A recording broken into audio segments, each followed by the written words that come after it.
जय जय साईं राम।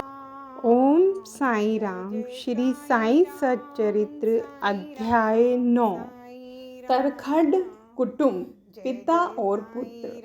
श्री रामचंद्र आत्माराम उपनाम बाबा साहेब तरखड पहले प्रार्थना समाजी थे, तथापि वे बाबा के परम भक्त थे।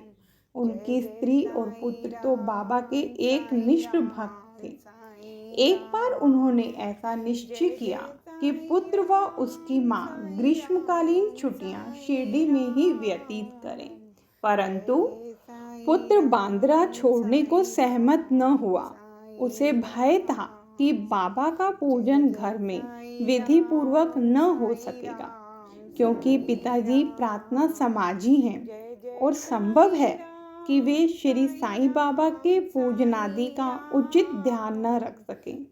परंतु पिता के आश्वासन देने पर कि पूजन यथाविधि ही होता रहेगा, माँ और पुत्र ने एक शुक्रवार की रात्रि में शिरडी को प्रस्थान कर दिया।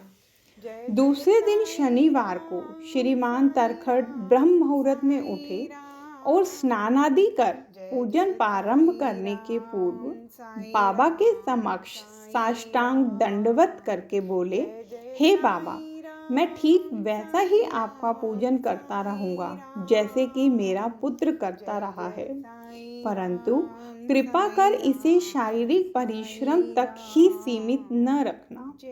ऐसा कहकर उन्होंने पूजन आरंभ किया और मिश्री का नैवेद्य अर्पित किया, जो दोपहर के भोजन के समय प्रसाद के रूप में वितरित कर दिया गया।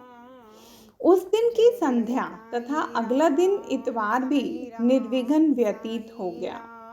सोमवार को उन्हें ऑफिस जाना था, परंतु वह दिन भी निर्विघ्न निकल गया।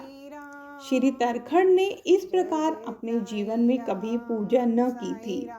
उनके हृदय में अति संतोष हुआ कि पुत्र को दिए गए वचनानुसार पूजा यथाक्रम संतोष पूर्वक चल रही है। अगले दिन मंगलवार को सदैव की भांति उन्होंने पूजा की और ऑफिस को चले गए। दोपहर को घर लौटने पर जब वे भोजन को बैठे तो थाली में प्रसाद न देखकर उन्होंने अपने रसोइये से इस संबंध में प्रश्न किया। उसने बतलाया कि आज विस्मृतिवश वे नैवेद्य अर्पण करना भूल गए हैं।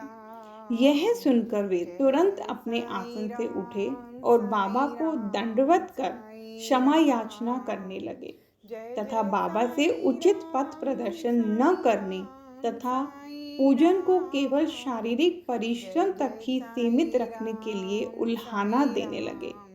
उन्होंने संपूर्ण घटना का विवरण अपने पुत्र को पत्र द्वारा सूचित किया और उससे प्रार्थना की कि वह पत्र बाबा के श्री चरणों पर रखकर उनसे कहना कि वे इस अपराध के लिए क्षमा प्रार्थी हैं।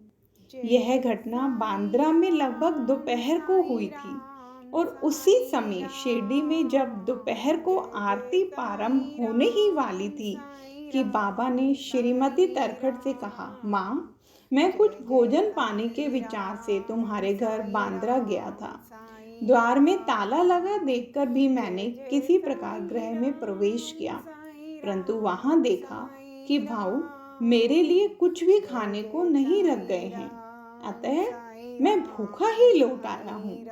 किसी को भी बाबा के वचनों का अभिप्राय समझ में नहीं आया, परंतु उनका पुत्र जो समीप ही खड़ा था सब कुछ समझ गया कि बांद्रा में पूजन में कुछ तो त्रुटि हो गई है, इसलिए वह बाबा से लौटने की अनुमति मांगने लगा, परंतु बाबा ने आज्ञा न दी और वहीं पूजन करने का आदेश दिया। उनके पुत्र ने शिरडी में जो कुछ हुआ उसे पत्र में लिखकर पिता को भेजा और भविष्य में पूजन में सावधानी बरतने के लिए विनती की। दोनों पत्र डाक द्वारा दूसरे दिन दोनों पक्षों को मिले। क्या यह घटना आश्चर्यपूर्ण नहीं है? ओम साई राम।